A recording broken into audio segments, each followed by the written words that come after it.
नमस्कार, आप देख रहे हैं प्रदेश का नंबर 1 और सबसे भरोसेमंद news channel India news Haryana और मैं हूं आपके साथ आयुष चित्रांश।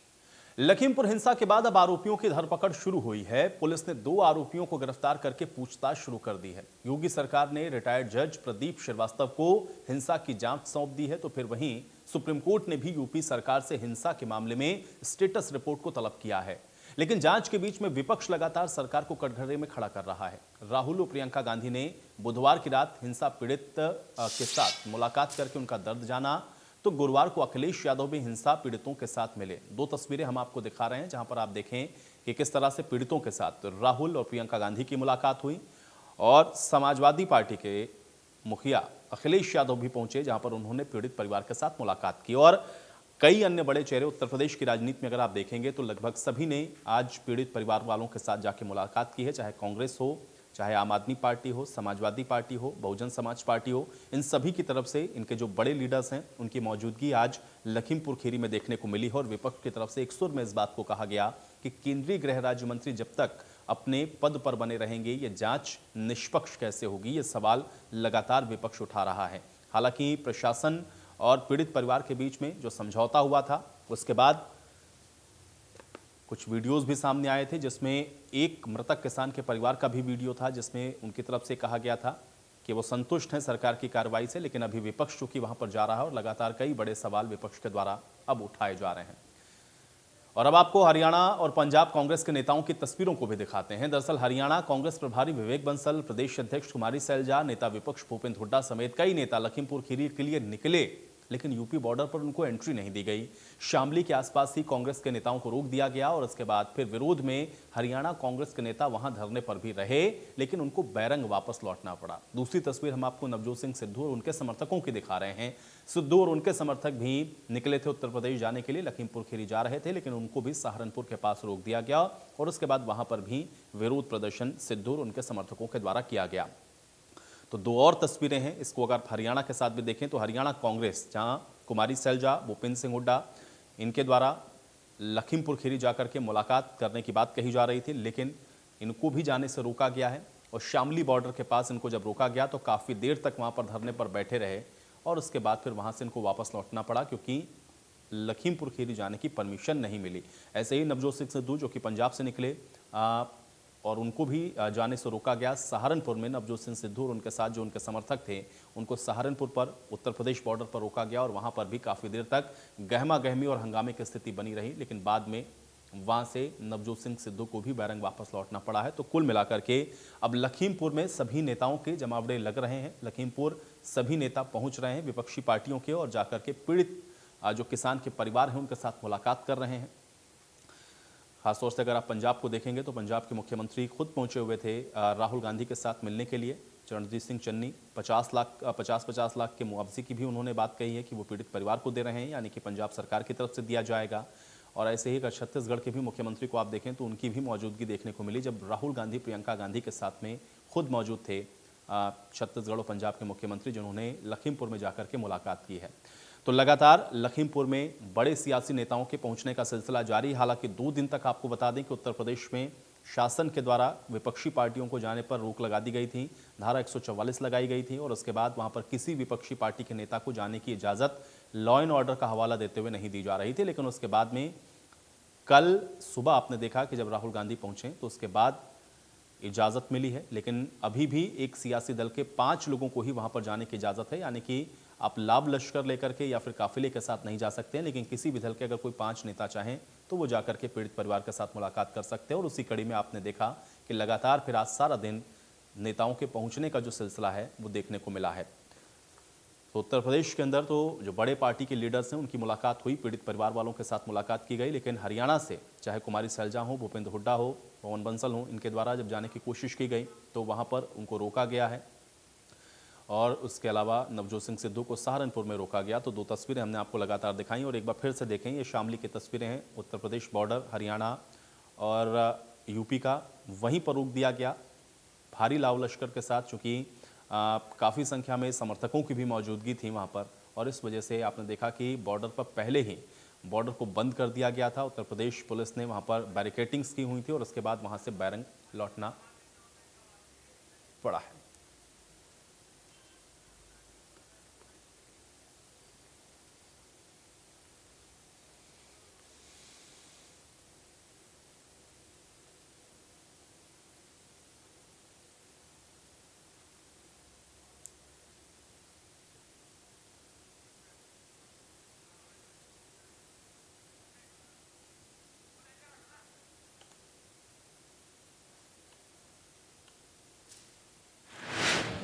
तो चलिए, ये तमाम तस्वीरें आपने देखी हैं और आज की बहस के कुछ सवाल हैं, उस पर भी नजर डालते हैं, फिर चर्चा में आगे बढ़ते हैं। आज की बहस का पहला सवाल यह है कि हिंसा पर जो सवाल है ये क्या सियासी बवाल है।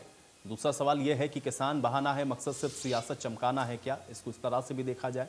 सवाल इस बात का भी है, यूपी में चुनाव क्या इसलिए ये तनाव बढ़ रहा है। ये अपने आप में अहम सवाल हैं, क्योंकि लगातार सत्ता पक्ष के अपने तर्क हैं, विपक्ष के अपने सवाल हैं, और उन सब के बीच में लखीमपुर खीरी का ये पूरा घटनाक्रम है। और लखीमपुर खीरी के इस घटनाक्रम को और उसके साथ जुड़े हुए जो सवाल हैं, आज इसी पर हम भी चर्चा करते हैं। तमाम मेहमान मेरे साथ जुड़ गए हैं, पहले उनका परिचय मैं आपके साथ करवा देता हूं। प्रवीण अत्रे जी हमारे साथ जुड़ रहे हैं, प्रवक्ता हैं भारतीय जनता पार्टी के, हरियाणा से हमारे साथ जुड़े हुए हैं। प्रवीण अत्रे जी, बहुत स्वागत है आपका। आलोक वर्मा हमारे साथ जुड़ रहे हैं, नेता भारतीय जनता पार्टी के, उत्तर प्रदेश से हमारे साथ जुड़ रहे हैं। आलोक वर्मा जी, आपका भी स्वागत। बालमुकुंद शर्मा हमारे साथ जुड़ रहे हैं, प्रवक्ता हैं कांग्रेस पार्टी के। बालमुकुंद शर्मा जी, आपका भी स्वागत। रजत पंजेटा हमारे साथ जुड़ रहे हैं, प्रवक्ता हैं इंडियन नेशनल लोकदल के। रजत पंजेटा जी, आपका भी स्वागत। और राजेश दहिया हमारे साथ जुड़ रहे हैं, किसान नेता हैं। राजेश दहिया जी, आपका भी स्वागत है।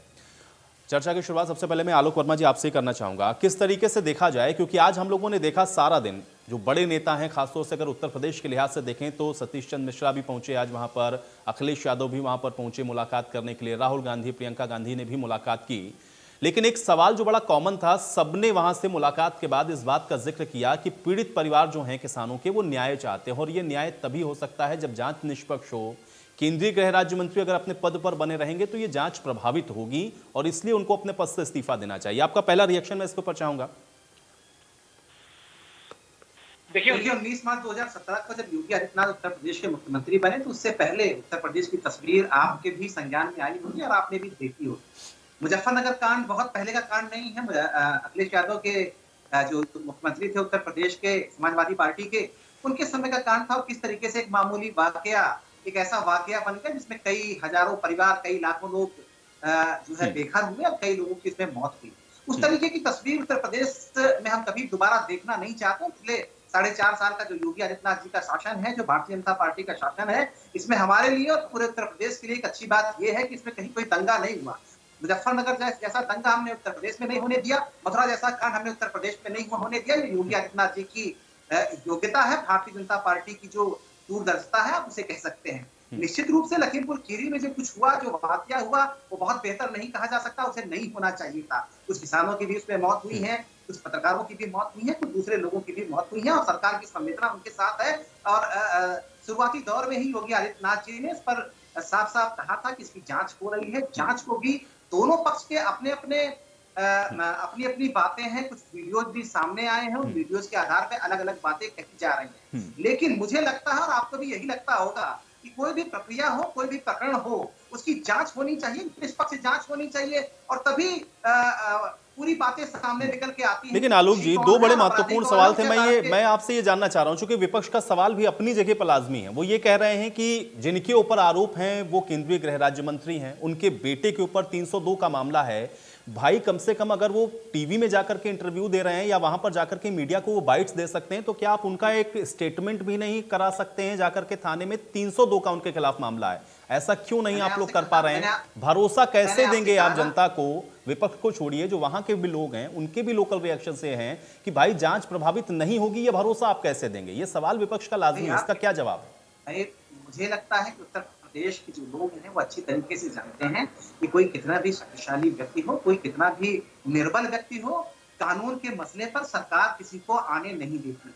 राज्य मंत्री जी के परिवार के ऊपर उंगलियां उठाई जा रही हैं, दूसरे पक्ष के ऊपर भी उंगलियां उठाई जा रही हैं, कुछ वीडियो सामने आए हैं, और निश्चित रूप से पूरी प्रक्रिया में किसी को भी आप दोषी नहीं ठहरा सकते, किसी के ऊपर भी उंगलियां नहीं उठा सकते। सरकार के ऊपर आपको भरोसा करना पड़ेगा, उसकी जांच हो रही है, इसका भरोसा। लेकिन 302 की अगर आपने FIR की है तो गिरफ्तारी तो होगी ना भाई? 302 का अगर आपने मामला किया है तो उनका स्टेटमेंट होगा, गिरफ्तारी होगी। अभी तक क्यों नहीं हुई यार? 3 दिन हो गए इस घटना को घटित हुए। शासन हित तय नहीं करता, ये जो उसकी जांच कर रही हैं, जांच टीमें बना रही हैं, उनको जब जरूरत लगेगी, जब वो महसूस करेंगे इसको किस तरीके से आगे करना है, इसकी असली हकीकत क्या है, तो निश्चित रूप से कार्रवाई करेंगे। मुझे लगता है कोई सत्ता इस पर हस्तक्षेप करना भी नहीं चाहिए। एक अलग प्रक्रिया है, अदालत की एक अलग प्रक्रिया है, प्रशासन की अपनी प्रक्रिया है, जांच टीम की अपनी प्रक्रिया है, और सत्ता की अपनी प्रक्रिया है। तुरंत आपको अच्छी तरीके से मालूम होगा कि फौरन जब ये प्रकरण आया था, उसी के बाद इसको संज्ञान में लेकर के गंभीरता से लेके योगी जी ने इस पर जांच की टीम बैठाई और उन्होंने साफ-साफ आश्वासन दिया है परिवार के। चलिए ठीक है। बालमुकुंद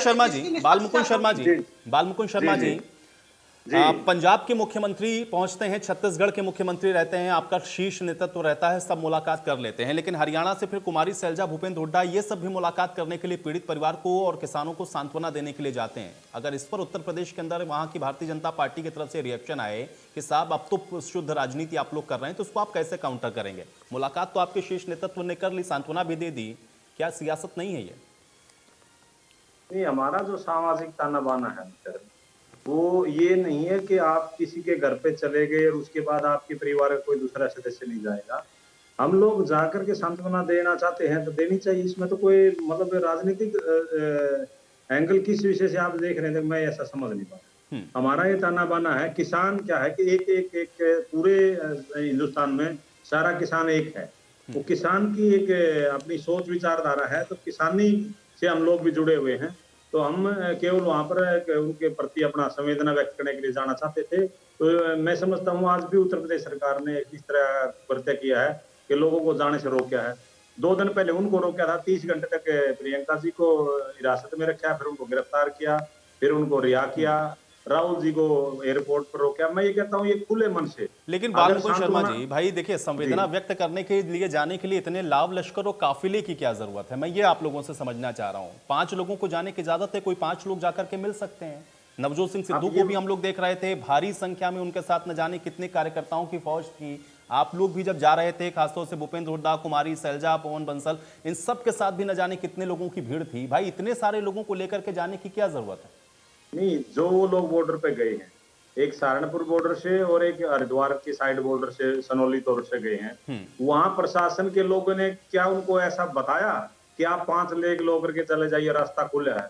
कल से ही है, कल से ही है, जब से राहुल गांधी गए बालमुकुंद शर्मा जी, कल से ही सबको जानकारी है, 5 लोगों को ही जाने की इजाजत थी। नहीं, ये तो इनको तो 5 को भी नहीं जाने दिया, आपने नाम गिनाए 5, तो आप नाम भी नहीं गिना पाए। कुमारी शैलजा जी, भूपेंद्र हुड्डा जी, बंसल, विवेक बंसल जी, आप उनका नाम पवन बंसल ले रहे हैं, वो विवेक बंसल है। पवन बंसल हमारे साथ, माफ कीजिएगा, तो हाँ कोई बात नहीं, विवेक बंसल जी, तो वो और 2 आदमियों के आप नाम गिना, तो 5 आदमी तो टोटली नहीं थे। देखा, आप डिबेट पे ही बैठे हैं, ऐसे सिद्धू जी के साथ कौन 5 आदमी थे? लाव लश्कर देखिए, पता क्या प्रजातंत्र की व्यवस्था है, हमारे बहुत फॉलोअर्स होते हैं।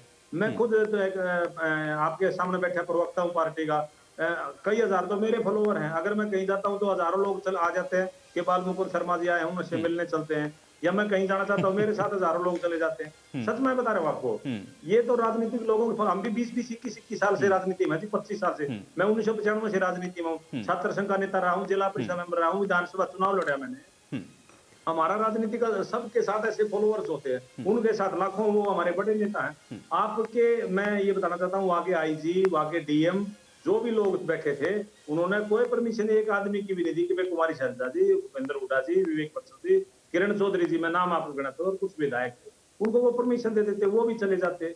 मेरा आपसे ये निवेदन है, हमारे पास एक बॉम्बे दंगे हुए थे, आपको पता होगा, मोदी जी वहां जब गोलीबारी हो रही थी वहीं लैंड किया उन्होंने, तो वहां की कांग्रेस के गवर्नमेंट ने उनको रोका नहीं। गोलीबारी के बीच में जब वहां गोलीबारी चल रही थी तो नरेंद्र मोदी जी मुख्यमंत्री थे गुजरात के, उन्होंने वहीं लैंड किया। हम चाहते तो उनका हेलीकॉप्टर ऐसे घूमता रहता ऊपर, हम एंट्री दे, लेकिन हमने, क्योंकि इस प्रजातंत्र को लाने वाले हमें, हिंदुस्तान की आजादी का हमारा योगदान है कांग्रेस का, तो हमने प्रजातंत्र को मर्यादाओं में, प्रजातंत्र को हमने जिंदा रखा। अब यहाँ तो मुलाकात हो गई बालमुकुंद जी, यहाँ तो मुलाकात हो गई, लेकिन अब क्या हनुमानगढ़ का रुख करेंगे आपके पार्टी के शीर्ष नेतृत्व, या सिलेगर भी जाएंगे छत्तीसगढ़ में, या वहां नहीं जाएंगे? देखिए, इसमें बहुत फर्क है। मैं आपसे बड़ा निवेदन करता हूँ कि मीडिया लोकतंत्र का चौथा स्तंभ है, वहां अगर जाना चाहते हैं, हम रमन सिंह जी को रोकेंगे नहीं। हम नहीं, मैंने रमन सिंह को लेकर के तो सवाल ही नहीं पूछा भाई, ये विपक्ष में होते हुए वहां पे नहीं जा रहे हैं, क्यों नहीं जा रहे हैं, ये इनकी पार्टी का विषय है। मैं इसलिए पूछ रहा हूं क्योंकि प्रियंका गांधी और राहुल गांधी की जो तत्परता दिखी उत्तर प्रदेश के अंदर, भाई अगर वो ये कह रहे हैं संवेदना व्यक्त करनी है, तो वहां संवेदना क्या नहीं व्यक्त करेंगे? वहां भी तो किसान मरे ना। नहीं, हम तो जा ही रहे हैं, हमारे मुख्यमंत्री जी जो मुख्यमंत्री जा रहे हैं, लेकिन भाई प्रियंका गांधी और राहुल गांधी की संवेदना नहीं है, वहां व्यक्त करने की जरूरत नहीं है। सर आप मम्मी से इंटरप्रेट करें। आप देखिए, मेरी बात सुनिए, जहां अन्याय होता है विपक्ष का काम है वहां दबाव बनाना, ठीक है, सरकार की आंखें खोलना। अगर हमारे दबाव से कार्रवाई होती है, आप एक बात सुनिए, इन्होंने 45 लाख रुपए दे दिए हमारे दबाव के, प्रियंका जी रात को ही निकल गई, एक महिला होने के साथ कितना ही बहादुरी का काम था कि वो सारी रात पुलिस के साथ आगे पीछे होते हुए वहां माई तक वहां तक पहुंच गई, वो सीतापुर तक पहुंची। उसके बाद सरकार को झुकना पड़ा 45,000 और हमने 50 लाख ठीक है, मैं कहां कह रहा हूं कि गलत किया, मैं तो कह रहा हूं अच्छा किया उन्होंने, लेकिन वहां क्यों नहीं जा रहे हैं? मेरा सवाल इसलिए है कि संवेदना तो वहां पे भी होनी चाहिए ना, या वहां के लिए संवेदना क्यों नहीं? वहां भी जाके गले लगाएं, वहां पर भी जाकर के उनको कहें कि नहीं भाई आपके साथ जो हुआ हम खड़े हैं आपके साथ, आपके इस दुख में हम आपके साथ हैं। सर हमारी सरकार खड़ी है वहां, यहाँ अगर सरकार खड़ी होती है, एक बार सुनिए आप, अगर योगी जी की सरकार जो ठाए ठाए करती है, केवल उनको ठोकने का एक परमिट दे दिया, ठाए ठाए ठाए, आज बदमाश मार दिया, बगैर बदमाश भी मार दिया, एक बदमाश मार दिया, 4 बगैर बदमाश मार दिए, वो जो प्रक्रिया है, संवेदनाएं तो दोनों तरफ से होनी चाहिए ना, सिर्फ किसान परिवार से तो मिल लिए, बाकी जो 4 लोग को पीट पीट के मारा गया, भाई संवेदना तो उनके लिए भी होनी चाहिए थी ना, वहां भी जाते। मैं ये कहता हूँ अगर कोई भी मरे, चलिए ठीक है, वो आपका कॉल है, वो आपका कॉल है, आप किसके पास गए किसके पास नहीं गए। प्रवीण अत्रे जी, 17 प्रदेशों में आप लोगों की सरकार है, कहीं तो जाना चाहिए ना आप लोगों को, कम से कम 17 मुख्यमंत्री अगर चले जाएं राजस्थान या छत्तीसगढ़, तो मुझे लगता है कि जो बात ये कह रहे हैं बालमुकुंद शर्मा जी, थोड़ा काउंटर हो सकता है। प्रवीण अत्रे जी, आपका रिएक्शन चाहूंगा, कैसे देख रहे हैं? देखिए ऐसा है आयुष, जो आपने बात कही है कि 17 प्रदेश में हमारी सरकार है और अगर 17 मुख्यमंत्री कहीं चले जाएंगे, लेकिन वो हमारे संघीय ढांचे के लिए अच्छा नहीं होगा आयुष। जो कांग्रेस लखीमपुर के मामले में कर रही है वो सीधा सीधा संघीय ढांचे के ऊपर भी प्रहार है। लेकिन आपने एक बहुत बेहतर सवाल किया, आपने जिस तरह से बाल मुकुंद जी से पूछा कि अगर आपके दिल में किसानों के लिए इतना दर्द है तो साहब आपको हनुमानगढ़ भी जाना चाहिए था राजस्थान में। अगर आपके दिल में इतना दर्द है तो आपको कवर्धा छत्तीसगढ़ में भी जाना चाहिए था।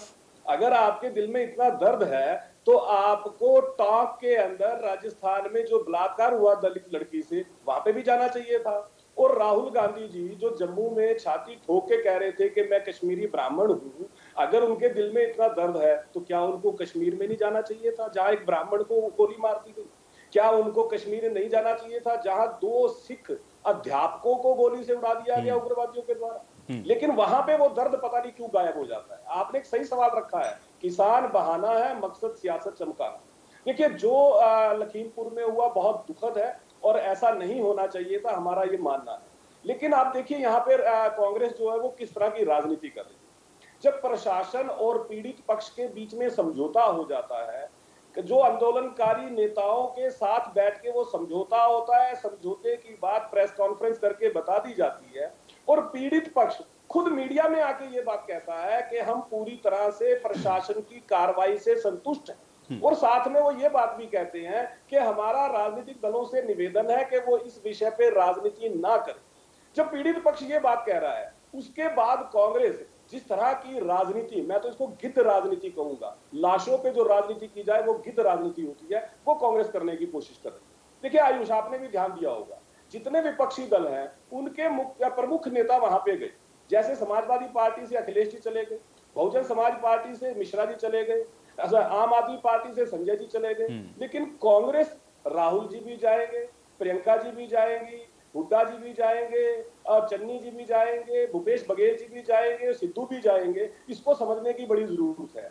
ये कोई किसान प्रेम नहीं है कांग्रेस का, ये जनता प्रेम नहीं है कांग्रेस का, ये कांग्रेस का अपने अस्तित्व को बचाने की लड़ाई। ये कब से शुरू हुआ? देखिए आप ध्यान से देखेंगे, अगर भूपेश बघेल क्यों गए? क्योंकि टीएस सिंहदेव उनके सर पे बैठे हैं छत्तीसगढ़ के अंदर।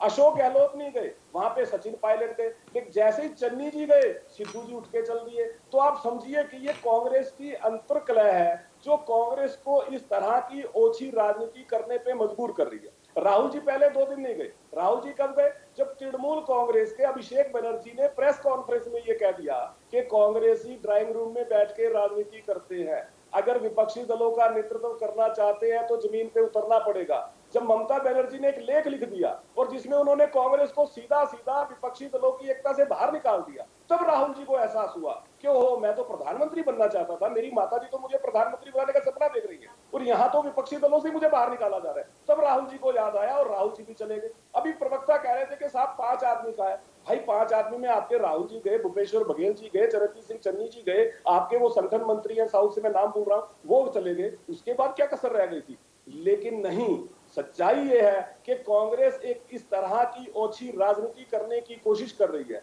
कांग्रेस को ना संघीय ढांचे का सम्मान है, जब पीड़ित पक्ष ये बात कह रहा है कि हम प्रशासन की कार्रवाई से संतुष्ट हैं, राकेश टिकैत स्वयं मीडिया में आके ये बात कह चुके हैं कि हम कार्रवाई से संतुष्ट हैं, उसके बावजूद कांग्रेस की क्या तकलीफ है? पीड़ित पक्ष संतुष्ट है, किसान नेता संतुष्ट है, लेकिन असंतुष्ट कौन है? राहुल गांधी। आपको याद होगा राहुल गांधी ने जो दिल्ली में प्रेस कॉन्फ्रेंस की थी, राहुल गांधी ने उस प्रेस कॉन्फ्रेंस में पोस्टमार्टम के ऊपर सवाल खड़ा कर दिया था। आयुष, आपको याद होगा। मतलब राहुल गांधी खुद तो बन गए डॉक्टर, एक्सपर्ट, लेकिन जो 4 डॉक्टर्स ने वीडियोग्राफी के साथ पोस्टमार्टम किया, राहुल गांधी ने उस पर सवाल खड़ा कर दिया। क्यों? क्योंकि राहुल गांधी और पोस्टमार्टम को लेकर भी प्रवीण जी जो सवाल थे वो दोबारा से भी पोस्टमार्टम हुआ, एक शव का बाद में अंतिम संस्कार जो हुआ योगी जी ने भेजा और बाद में दोबारा भी पोस्टमार्टम हुआ। ठीक है, एक रिएक्शन में और अभी पंजेटा जी से ले लेता हूं, मैं आपके पास आऊंगा। आज देखिए मेरे साथ मजबूरी है, दो बीजेपी के प्रवक्ता है मेरे पास। पंजेटा जी, सब तो चले गए, क्या आप लोग भी जा रहे हैं मुलाकात करने के लिए? भाई शोक संवेदना जब तक व्यक्त नहीं करेंगे कैसे पता चलेगा किसान के साथ खड़े हैं आप? जी, हम तो प्रियंका गांधी से पहले ही हमारे प्रदेश अध्यक्ष और प्रकाश की आवाज नहीं आ रही है, वो पहले ही जा चुके हैं। वो तो सबसे पहले इंडियन नेशनल लोकदल के तरफ से पहुंचे। और नहीं, मैं शीर्ष नेतृत्व की बात कर रहा हूं, मैं ये नहीं कह रहा हूं कि आपकी तरफ से नहीं गया, मैं ये कह रहा हूं कि अभय चौटाला जी को भाई जाना चाहिए ना, क्योंकि जब तक जहां जाके खड़े नहीं होंगे कैसे पता चलेगा आप किसान के साथ हैं? आपको शायद जानकारी नहीं है, अभय सिंह चौटाला जी की कमर में वो बेड रेस्ट उनको दिया हुआ, और चौधरी ओम प्रकाश जी चौटाला में वहां उनसे मिलके आए हैं। हमारे प्रदेश अध्यक्ष जी जो हैं वहां लखीमपुर खीरी जो घटना स्थल पे भी गए हैं, और जो परिवार के सदस्य हैं जिन्होंने अपने प्राणों की वहां जो जिस नरसंहार में जो उनकी जान गई है उनके घरों में भी जाके आए हैं। प्रकाश भारती जी भी जाके आए हैं। अब मैं आता हूं आयुष जी, जो सारी की सारी बात हुई है, आयुष जी देखने वाली बात सारे घटनाक्रम में जो कुछ भी हुआ इसमें यह है कि अभी तक देश के प्रधानमंत्री और होम मिनिस्टर की चुप क्यों है? वो उनकी चुप्पी क्यों है? क्या जो जिनकी भी जान गई है वो उनके देश के नागरिक नहीं है? और जिस तरीके के वीडियो सामने आए हैं वो देखते हुए क्या प्रधानमंत्री जी को सामने आके संवेदना के 2 शब्द नहीं बोलने चाहिए थे? दूसरा, अब ये मैटर जो है, जो हमारे चीफ जस्टिस एसपी रमन्ना है, उनकी बेंच जो है वो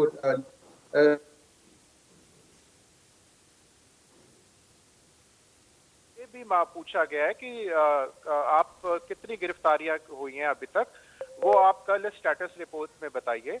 और यहाँ यूपी के जो भाजपा के प्रवक्ता आए हुए हैं, इन्होंने जो पूर्व में जो कुछ भी हुआ उसका उल्लेख किया, मगर इन्होंने हाथरस का उल्लेख नहीं किया। इन्होंने ये उल्लेख नहीं किया कि हाथरस में किस तरह पुलिस ने कहा कि वहाँ पीड़िता के साथ रेप ही नहीं हुआ, और जब सुप्रीम कोर्ट ने संज्ञान लिया तो उसके बाद वहां रेप की पुष्टि होती है। इन्होंने अभी थोड़े दिनों पहले बिजनेसमैन की हत्या हुई उसका जो है जिक्र नहीं किया। उससे पहले जो यूपी में जो हालात हैं लॉ एंड ऑर्डर के, उसका कोई जिक्र नहीं करता है। देखिए कहीं ना कहीं कुलदीप सेंगर का जो खासकर मैं वो होऊंगा, वो 8 महीने लग गए थे वहां तो फाइल करने के लिए। बहुत से प्रश्न चिन्ह इनकी सरकार पे, योगी जी की सरकार पे भी लगते हैं। दूसरा अब मैं आऊंगा, आज जो यूपी में हुआ उसके बाद आज जो है नारायणगढ़ में नायब सिंह सैनी और संदीप सिंह जो हैं खेल मंत्री, उनकी जो गाड़ी का काफिला है उसमें एक इनोवा गाड़ी ने एक किसान को जो साइड पे खड़ा था उसको इसी तरीके से उड़ा दिया, जिसकी टक्कर जाके जीप में लगी, और उसको तो पुलिस वालों ने उठाया है। उसका जो है वीडियो भी सामने आ चुका है। देखिए मुख्यमंत्री जी, हरियाणा के मुख्यमंत्री जी खट्टर जी एक ये भूल गए कि वो कितने संवैधानिक पद पे बैठे हैं।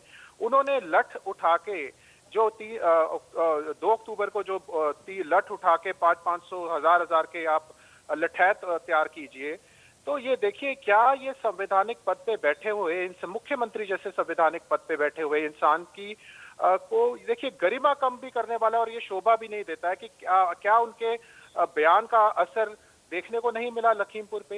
ये क्या शिक्षा दे रहे हैं? क्या प्रदेश में अशांति फैलाना, देश में अशांति फैलाना चाहते हैं? क्या सांप्रदायिक दंगे कराना चाहते हैं? अगर आप मुख्यमंत्री जैसे पद पे बैठे हैं वहां ये शोभा नहीं देता। ये भाषा किसी गुंडे की तो हो सकती है, किसी आम कोई आदमी बोले वो ये भाषा बोलता अच्छा लगता है, मुख्यमंत्री ऐसी भाषा बोलता अच्छा नहीं लगता। आप अपने देखिए आप किस स्टेटस से बैठे हैं, ये आपको शोभा देगा? ये आपके क्या परिणाम आएंगे, क्या प्रदेश की जनता देखेगी? उससे पहले आपने देखा होगा आयुष जी, रोहतक में क्या हुआ था? रोहतक के अंदर 2016 के अंदर ऐसे ही एक भाजपा के एमपी ने लगातार एक जाति विशेष के खिलाफ बयान दे दे के किसी ने उससे चुप नहीं कराया और जातिगत दंगे कराए, रोहतक जज्जर जला, सरकारी गोलियों से कितनी लाशें वहां वो हुई और कितनी हरियाणा की सड़कें रक्त रंजित हुई।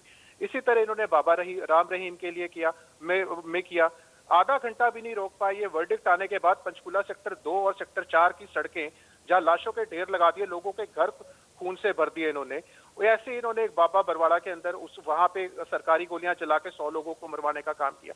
देखिए, भाजपा को कहीं ना कहीं ये देखना पड़ेगा कि वो किस दिशा में जा रहे हैं और उनके बयानों का परिणाम क्या होगा।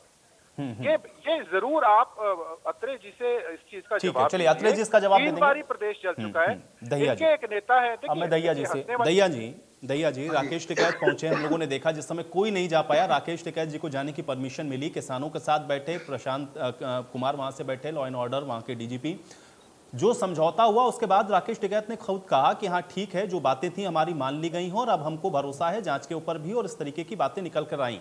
अब जो सवाल उठने शुरू हुए हैं इसको आप कैसे देखेंगे? क्या सिर्फ और सिर्फ अब इस पर राजनीति हो रही है दहिया जी, या भी आपका रिएक्शन कुछ अलग है? आपका रिएक्शन चाहूंगा मैं इसके ऊपर। आयुष जी, जिनके परिवार से आदमी गए हैं वो जख्म कभी नहीं भर सकते। किस तरह से उस गाड़ी ने रौंदा है, ये इतनी शर्मनाक बात है। अगर ट्रेन के सामने भी एक आदमी कटता तो ट्रेन रुकती है, लेकिन ये तो रोंता हुआ चला गया और उस पर कोई कार्रवाई नहीं हुई। अब राकेश टिकैत जी गए हैं, उन्होंने समझौता किया है, जो पैसे मिले हैं वो घाव नहीं भर सकते। रही बात है इंक्वायरी की, उन्होंने कहा भी इंक्वायरी कराएंगे। अब इंक्वायरी में हमें डाउट लगा तो मैं तो आज धन्यवाद करता हूँ चीफ जस्टिस ऑफ इंडिया का, जिसने की संज्ञान लेके खुद कार्रवाई के लिए इनिशिएटिव किया, और उसके एक्शन के बाद जो है वो सरकार ने कार्रवाई गठित की भी। जो रिटायर्ड जस्टिस है वो इस कार्रवाई करेगा। अब आप ये देखिए कि जो 302 जिसमें केस दर्ज हो चुका है उसमें आईजी साहब ये कहते हैं कि हमने उसको समन किया है। अरे समन क्या होता है? उसमें तो उसको उठाते हैं। अगर पुलिस को उसका ये नहीं पता है कि वो आशीष मिश्रा जो है वो कहां पर छुपा हुआ है, तो पुलिस की नाकामी है ये। और गृह राज्य मंत्री हमारे गृह मंत्री के पास आके अपनी सफाई देता है और वो उसकी पीठ थपथपाता है, तो हमें शर्म आती है ऐसे देश में रहते हुए कि जहाँ के गृह मंत्री और हमारे प्रधानमंत्री उसमें कोई कार्रवाई नहीं करते हैं। मैंने देखा था कि हमारे प्रधानमंत्री जी हमारे जो राज्य ये जो मुख्यमंत्री मध्य प्रदेश के, उसके साथ वार्ता कर रहे हैं और वहां पे अपना प्रोग्राम कर रहे हैं, लेकिन वो किसानों के बारे में 1% भी नहीं बोले कि किसानों के साथ क्या हुआ है। वो अपने मन की बात कर रहे हैं, वो नवरात्रि की शुभकामनाएं दे रहे हैं, लेकिन किसानों के बारे में एक शब्द भी नहीं बोल पाए हैं। जैसे हमारे मनोहर लाल खट्टर जी ने कहा है कि 500 गुंडे तैयार कर लो, तो उसका खमियाजा ये हुआ कि नयाब सिंह की गाड़ी ने एक किसान को उड़ा दिया। अब ये देखो आयुष जी कि इस तरह से इस प्रशासन के माहौल में आप कैसे रहोगे, ये देखने वाली बात है कि क्या रहेगा। अब रही बात आपकी विपक्ष की, जैसे आपने कहा कि सारे कांग्रेस वाले भाग रहे थे, तो विपक्ष का काम था कि वो गृह मंत्री की, प्रधानमंत्री की और प्रेसिडेंट की कोठियों का घेराव करते और दिल्ली की सड़कों पर आते। लेकिन वो तो वही बात है कि जैसे कि वो गांव में कोई लड्डू बांटते हैं ना और बच्चे भाग, वो तो ये एक कपिल शर्मा शो में हास्य कलाकार के रूप में जाना जाता था। वो क्या घोटाला आएगा? हमारे बालमुकुल शर्मा जी कहते हैं कि उनके साथ हजारों फॉलोअर चलते हैं। अरे किसी के मरे पर जाते हो तो आप ये एक या 2 आदमी जाते हो, वहां पर रोने के लिए जाते हो, संता यानी कि अपना वहां की परसेप्शन देने के लिए जाते हो कि मेरे साथ कितने आदमी हैं। मैं किसी पार्टी के बारे में तरफदारी कर रहा हूँ, मैं बोल रहा हूँ, तो मैं आप बीजेपी प्रवक्ता से रिक्वेस्ट करता हूँ प्लीज अपनी उंगली ना दिखाएं, मेरी बात को सुने गौर से। उसमें बीजेपी पार्टी हो चाहे कांग्रेस पार्टी हो। अब रही बात आपने ये उपचुनाव इलाहाबाद का, अब ये कांग्रेस वाले कहते हैं कि हम किसान हितैषी हैं। इन्होंने बीजेपी के उम्मीदवार को उठाकर खड़ा कर दिया जो बीजेपी से आया हुआ था। इन्होंने अपने पार्टी के वर्कर को भी इस्तेमाल नहीं किया जो इनके पार्टी में 5-7 साल से काम कर रहे हैं। कम से कम किसी ऐसे आदमी को टिकट देते जो जनता से जुड़ा हुआ था, वो तो बीजेपी का आदमी है, उसे उठाकर टिकट दे दिया। इनके पास अपने कैंडिडेट भी नहीं हुए इस मामले में। अब मैं कहता हूँ अपने किसान मूवमेंट में हमारे यहाँ 600 से ज्यादा किसान मर चुके हैं। ये किस किस के पास वोट डलवाने गए हैं, किस किस के घर पैसे बांटने गए हैं? वहां पर 65 लाख सरकार ने दिए, 50 लाख दिए। अरे आपको 5 लाख दे सकते। हमारे जो किसान शहीद हुए 600, अगर 5 लाख भी किस किसान को मिलते तो उसका घर नहीं सकता, वो इनको दुआएं सकता। और इनकी जो पार्टी की संगठन थी वो पूरे हरियाणा में, भारतवर्ष में फैलता, क्योंकि किसान पंजाब से भी हैं, राजस्थान से भी, हरियाणा से भी, महाराष्ट्र से भी हैं। अगर उनके घर जाते ही, अब भी मेरे को कहता हूँ कि उनके घर जाएं और 5-5 ठीक है, लाख की तो मुझे राशि लगता है को दहिया जी अब आप लोगों को ये पार्टी डिमांड करते हैं। करनी चाहिए भाई, अगर 2-4 किसान को वो ये लोग दे सकते हैं 50-50 लाख रुपए, तो भाई जो 650 किसान है उनके लिए भी तो कुछ संवेदना होनी चाहिए ना। यही समझना है सबको कि किस तरह से राजनीति हो रही है। सत्ता पक्ष को भी लेकर के सवाल है और साथ ही साथ विपक्ष जो कर रहा है सवाल उसके लिए भी। बालमुकुंद शर्मा जी जवाब दें, बालमुकुंद शर्मा जी जवाब दें। देखिए, हर चीज पे राजनीति अगर कोई भी करेगा वो उसका पर्दाफाश होगा मीडिया में। आएगा तो सरकार के कार्यों को भी बोलने दीजिए। मैं बताता हूँ आपको, ये आयुष जी, प्राकृतिक मौत और इस तरीके कुचल के मारने की मौत में जमीन आसमान का फर्क है। प्राकृतिक मौत जब होती है, हमारे संविधान में भी लिखा हुआ प्राकृतिक मौत होने के। चलिए बालमुकुंद जी, अगर वो प्राकृतिक मौत हो गई तो फिर उसको शहीद का दर्जा आप कैसे देंगे? अभी तो कह रहे थे कि भाई सरकार की वजह से वो लोग मर गए वहां पर। पहले मेरी बात तो सुनिए, प्राकृतिक मौत हो गई है। पहले मेरी बात तो सुनिए। जब प्राकृतिक अरे मौत होती है, आप ऐसे बातें मत करो। अरे बात सुनिए, पहले पूरी सुनिए, पहले पूरी सुनिए, मौत होगी वो राजनीतिक मौत होगी। पहले मेरी बात सुनिए, पूरी बात होने दीजिए। दूसरे आदमी के ऐसे बीच में यूं नहीं, आप हर जगह इंटरफेरेंस करें। पूरी बात सुनिए। मैं कहता हूँ संविधान में भी लिखा, जब प्राकृतिक मौत होती है तो पोस्टमार्टम भी नहीं होता, हम दाह संस्कार करके आ जाते हैं। और कभी संदेहास्पद मौत होती है तो पोस्टमार्टम होता है। मैं ये कहना चाहता हूँ, अगर वहां राहुल जी गए हैं या प्रियंका जी गए हैं, उनको 50 लाख रुपए दीजिए, आपको क्या आपत्ति है? हाँ, आपने जो मांग रखी है वो मांग रख सकते हैं आप। राहुल जी को हम भी मांग रखेंगे। राहुल जी को आपत्ति नहीं है, बाकी किसान मरे हैं। अरे वो कह रहे हैं कि भाई किसान तो किसान है ना बालमुकुंद जी, वो जो 650 मरे उनको 50 नहीं तो 5-5 लाख तो दे दीजिए कम से कम। सहमत हूँ। सरकार तो नहीं सुन रही है, सरकार तो बिल्कुल सुन नहीं रही, किसान विरोधी हो गई है सरकार। आप किसान हितैषी है, 50-50 लाख आप दे रहे हैं, 4 किसान परिवार को तो कम से कम 5-5 लाख तो दीजिए। आपने बीजेपी के कैंडिडेट को टिकट दिया, मैं इस बात से सहमत हूं। मेरी बात तो पूरी होने दीजिए। मैं इस बात से सहमत हूँ और हम राहुल जी तक भी ये बात पहुंचाएंगे, बघेल जी तक भी ये बात पहुंचाएंगे, चन्नी जी तक भी ये बात पहुंचाएंगे। और हमारी ज्यादातर तो उसमें देखिए पंजाब के ही किसान है, मुझे लग रहा है चन्नी जी को तो पता होना चाहिए। उत्तर प्रदेश में जाकर 50 लाख दे रहे हैं पंजाब के किसान जो शहीद हुए उनको 5 लाख भी नहीं दे रहे। नहीं, कौन कहता है? दीजिए, सुनिए मेरी बात। उनको नियुक्ति पत्र चन्नी जी कर जाके दे के आए हैं। चन्नी जी खुद जाकर के नियुक्ति पत्र दे के आए हैं। अगर आपको जानकारी नहीं हो, दुरुस्त कर लीजिए। चन्नी जी मुख्यमंत्री बनने के बाद नियुक्ति पत्र दे के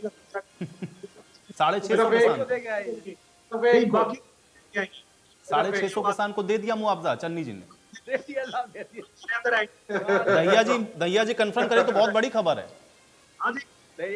आयुष जी, इनको उनके एड्रेस भी नहीं पता होंगे कि कौन सा किसान कौन से काम का है और उसका नाम क्या है। मुझे शर्म आती है ऐसे नेताओं पे। अगर इनका 5 कैंडिडेट नहीं थे, इन्होंने बीजेपी से कैंडिडेट इंपोर्ट किया तो किसी किसान को इंपोर्ट कर लेते, किसी धरने से किसान को उठा के दे देते टिकट कम से कम।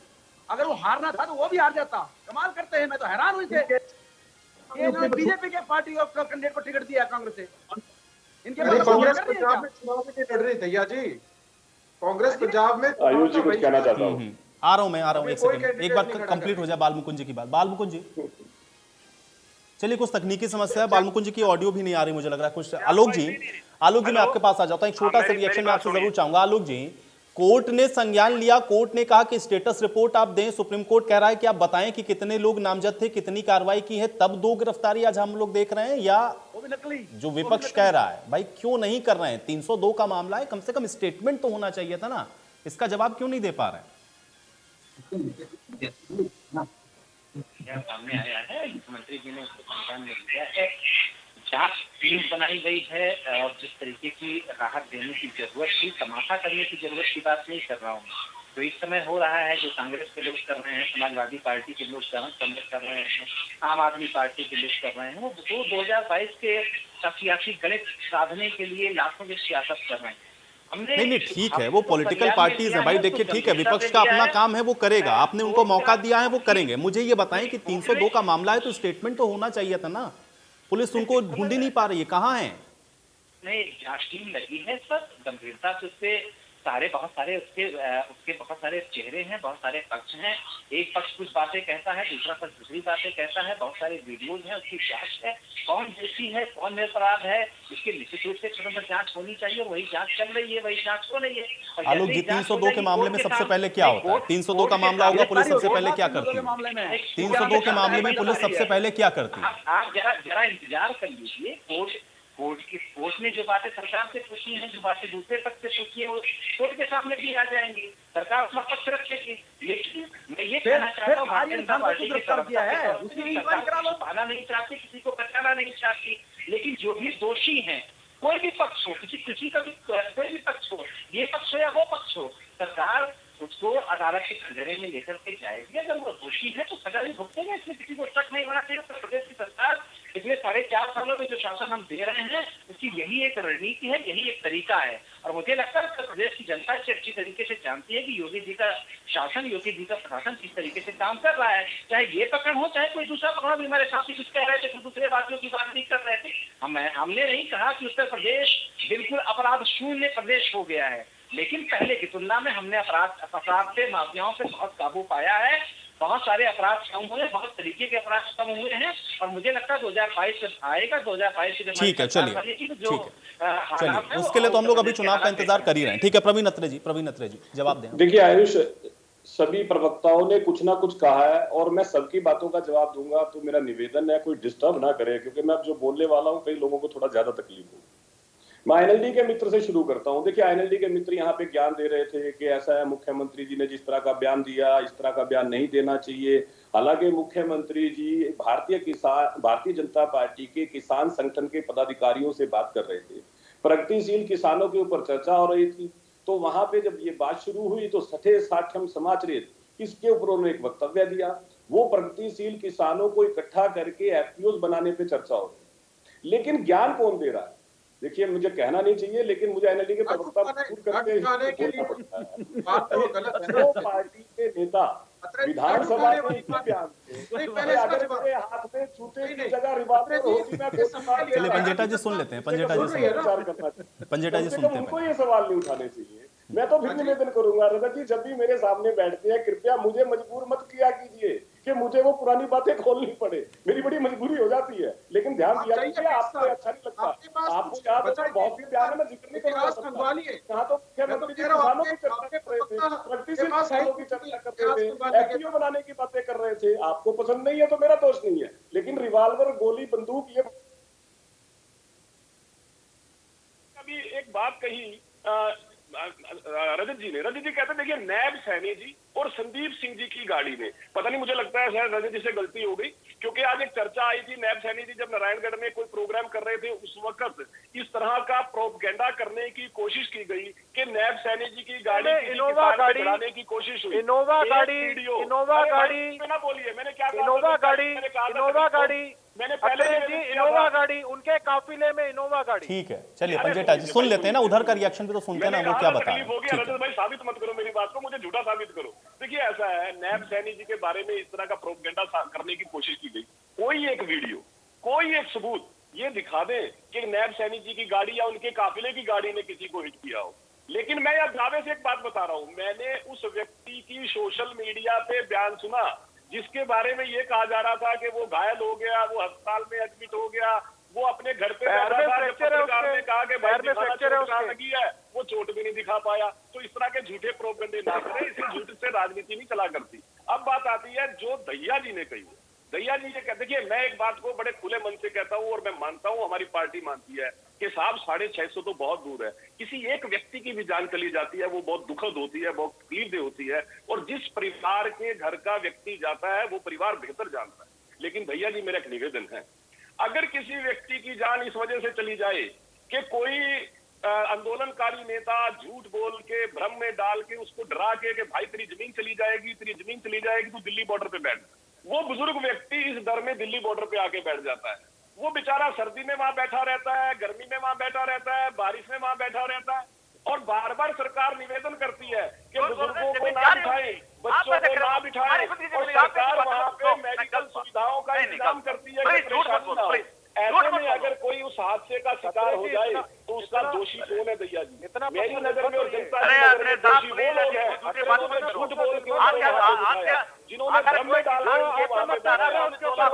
नहीं सोचा कि बुजुर्गों का इस सर्द मौसम में क्या होगा, वो लोग उन लोगों के ऊपर कार्रवाई होनी चाहिए भैया जी। दिखाने के लिए लोगों पे लटक के पेड़ों पे झूल गए, लोगों का अमीर था वो आत्महत्या कर गए अत्रे जी। जिस वजह से इस तरह के हादसे हुए उन लोगों पे कार्रवाई होनी चाहिए, उसकी बात भैया जी नहीं करेंगे। तो अब सबसे बड़ी बात यहाँ पे मैं जो कहूंगा, लेकिन यहाँ पे संदीप सिंह जी का नाम ले दिया। रंजन जी से ये पूछिए आज संदीप सिंह जी कहाँ थे, बताइए रंजन जी कहाँ थे संदीप सिंह जी आज, पता है आपको? आपने उनका नाम ले दिया कि संदीप सिंह जी गाड़ी से टकराया, आपने झूठा नाम ले दिया। अरे कब तक झूठ बोलोगे भाई जी? कम से कम सच की राजनीति मैं कह रहा हूँ कि काफिले में इनोवा गाड़ी, मैं संदीप सिंह जी से कहा ये बता दीजिए, काफिला तो वही होगा जब, अरे इनोवा गाड़ी बोल रहा हूँ क्या उनके पास?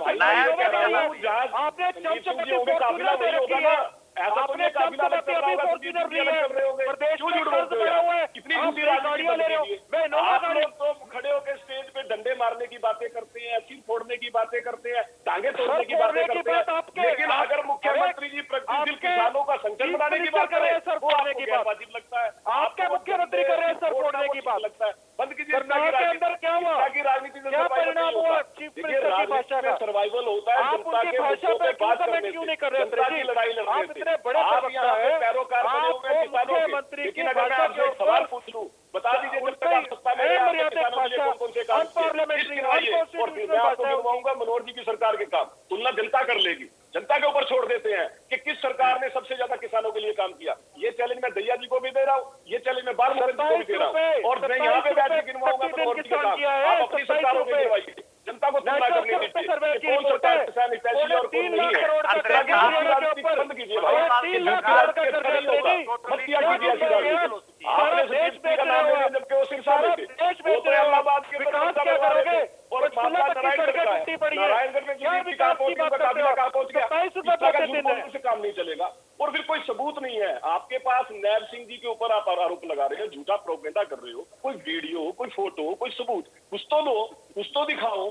कब तक झूठ से काम चलाओगे? आएगा सामने। आपको लगता है कि झूठ बोलने से राजनीति चल जाएगी? ऐसे कोई सामने आ गया, आपने उसके, आप कह रहे सोशल मीडिया पे आपने प्रेस कॉन्फ्रेंस देखी है, तथ्य पे बात आप कीजिए, कह रहे हैं आपने सोशल मीडिया पे प्रेस कॉन्फ्रेंस देखी है, आपने खुद कहा अंग्रेजी अभी कि मैंने सोशल मीडिया पे प्रेस कॉन्फ्रेंस देखी है। पहले कहा था कि तकलीफ आपने कहा, आपने उसकी वीडियो मीडिया पे देखी है, आपने मुख्यमंत्री को बताया है, मुख्यमंत्री। चलिए अब एक एक करके, अब एक एक करके, ठीक है। देखिए आप लोगों ने आरोप प्रत्यारोप खूब कर लिया, अब एक एक करके थोड़ा समझ में आए, क्लियरिटी हो, थोड़ी सी क्लैरिटी हो। पंजेटा जी बिल्कुल।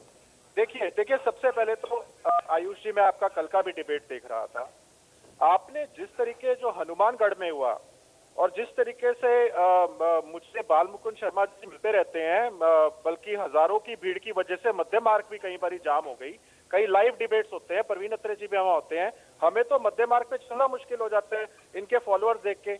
ऐसे ही अपने आप की बढ़ाई करना, जंगे आजादी पे चले जाना, ये शोभा नहीं देता। देखिए ये आप जब आप टीवी पे बैठ के अपने आप को अपना मजाक ना बनवाया करें। चलो आप मुझे गलत साबित कीजिए, बताइए आपकी सरकार ने किसानों के लिए क्या क्या काम किया, फिर मैं गिनवाऊंगा। जनता को निर्णय करने दीजिए कौन किसान हितैषी है। मैं कांग्रेस से बात कर रहा हूँ अत्रे जी, कांग्रेस से बात कर रहा हूँ, आपके ऊपर भी आऊंगा। ठीक है, चलिए अब उससे बाहर आगे आते हैं, आगे बढ़ते हैं, ऊपर भी आऊंगा। देखिए कांग्रेस इस पे कोरी राजनीति कर रही है। ये जो कांग्रेस वाले सड़कों पे उतरे, ये इस वजह से नहीं उतरे थे, ये इस वजह से उतरे थे कि इनकी जो मुखिया है उनको वहां पे अरेस्ट क्यों कर लिया गया, ये उसका विरोध था, ना कि किसानों का विरोध था। ये जो राजनीति चमका रहे हैं, ये किसान नेता जो आज बैठे हैं, आज बधाई के पात्र हैं कि इन्होंने ये मुद्दा उठाया कि 650 किसान शहीद हो गए, उनको लिए तो आपकी जेब से 5-5 लाख भी नहीं निकले, आप 50-50 लाख वहां जाके बांट रहे हैं। आज अगर कांग्रेस के प्रवक्ता को ये कहना चाहिए कि किसानों के समर्थन में पूरे पंजाब में जो है किसान ही चुनाव लड़ेंगे, कांग्रेस चुनाव नहीं लड़ेगी। आज कांग्रेस के प्रवक्ता को ऐसा बयान देना चाहिए कि कांग्रेस चुनाव ही नहीं लड़ेगी पंजाब में, सारे किसान लड़ेंगे चुनाव वहां पे। ये तो माने कि ये किसान हितैषी हैं। अब 650 किसान जो शहीद हुए हैं उनके परिवारों के बारे में उनको भी कुछ दे दीजिए। इतनी बड़ी पार्टी है आपकी देश की, भाजपा सबसे अमीर पार्टी है और दूसरी सबसे अमीर पार्टी जो है वो कांग्रेस है। ये कोरी राजनीति ना करे। कल का मैं आपका डिबेट देख रहा था, वहां पे जो कांग्रेस के प्रवक्ता थे, जो राजस्थान में हुआ उसका सारा ब्लेम उन्होंने पुलिस पे डाल दिया। अरे पुलिस पे डाल दिया, बात करते हैं ये हमारे इतिहास खंगालते हैं तो हमें दोषी ठहराते हैं। सिर्फ इनके पास एक मुद्दा है, बार बार उसी मुद्दे को उठाते हैं। अरे क्यों नहीं बताते कि 75% बिल माफ कर दिए थे? ये क्यों नहीं बताते कि 2009 से 2019 तक जींद की जनता ने इंडियन नेशनल लोकदल को जिता के भेजा? ये क्यों नहीं बताते कि भाजपा के पास इनके पास कैंडिडेट नहीं था जो मिड्डा जी हैं जो जिनका देहांत हुआ था, उनके लड़के को इन्होंने कैंडिडेट बना के तो वो वहां से जीते हैं। अरे ये क्यों नहीं बताते कि 75% बिल एक भी कैजुअलिटी होने से पहले माफ किए थे? हुड्डा ने तो आगे बाकी के 25% बिल माफ किए थे। ठीक है, चलिए बालमुकुंद शर्मा जी इसका जवाब दें। वो जो है किसान नेता, बालमुकुंद शर्मा आपकी बात का जवाब दे देता हूँ। आपकी बात बिल्कुल, आप एक मुझे 30 सेकंड दीजिए, ठीक है 20 सेकंड दीजिए, 20 सेकंड। पंजेटा जी, ठीक है पंजेटा जी, देखिए मेरे पास समय की कमी है। बालमुकुंद शर्मा जी बहुत देर से बैठे, बालमुकुंद शर्मा जी का एक रिएक्शन चाहूंगा। आप लोगों ने बहुत सारे आरोप है भाई, कांग्रेस पार्टी के लिए भी बहुत सवाल उठे आज इस चर्चा में। बालमुकुंद जी को उसका जवाब देने दें। बालमुकुंद जी जवाब दें। जी देखिए, जिस तरीके से ये आईएनएलडी के लोग हैं, ग्रीन ब्रिगेड के निर्माता हैं, मैम कांड के निर्माता हैं, अभी 10 साल की ताजी सजा काट के आए हैं, वो भी बीच में रियायत मांगी है। जैसे अंग्रेजों से ये आरएसएस के लोग मांगते थे माफीनामा, ऐसे माफीनामा दे के चौटाला साहब बाहर आए हैं। ये लोग हमारे 10 की जगह 10.5 साल काट के आए हुड्डा की वजह से। 35 साल का इतिहास है कांग्रेस पार्टी का। क्षेत्रवाद में हुड्डा नंबर बन रहा है। ये प्रजातंत्र, आप एक बात बताइए, क्षेत्रवाद में हुड्डा नंबर बन रहा है। आप सुनिए तो आप 28 घोटाले तो भाजपा ने कर दिए। 28 बार पेपर लीक हुआ है। ये बता दें, कौन जेल में गया बताओ मेरे को। क्यों बोलते हैं आपके राज्य में पेपर लीक हुआ। ठीक है पंजेटा जी मेरी बात सुनो सर, पंजेठा जी को लाइन पे ले ले। क्या 10 साल की सजा काट के आए नहीं काट के आए? क्या ग्रीन ब्रिगेड के निर्माता हैं नहीं है? क्या अमीर सिंह की हत्या मैम ने की नहीं की? क्या अरे क्या बोली जा रहे हो भैया? के कस में है नहीं? आप बताइए ना, आप क्रिमिनल लोग हैं, आपराधिक लोग हैं। हम लोग जंगे आजादी की लड़ाई में लड़ने वाले अच्छा नहीं। चलिए अब मेरे पास समय नहीं बालमुकुंद जी, आपकी इसी बात के साथ मैं चर्चा यहीं समाप्त करूंगा। बहुत शुक्रिया आप लोगों ने अपना समय निकाला, इस चर्चा का हिस्सा बने। सवाल बहुत महत्वपूर्ण है। तो उत्तर प्रदेश के अंदर चुनाव है, अगर आप चुनावी लिहाज से भी देखेंगे तो देश की भी राजनीति का रास्ता उत्तर प्रदेश से ही निकलता है। इसलिए इस समय जो कुछ भी हो रहा है वो सब राजनीति के साथ जुड़ रहा है। देखना यह है कि जनता इसको किस नजरिए से देखती है। आज बड़ी बहस में मेरे साथ फिलहाल इतना है।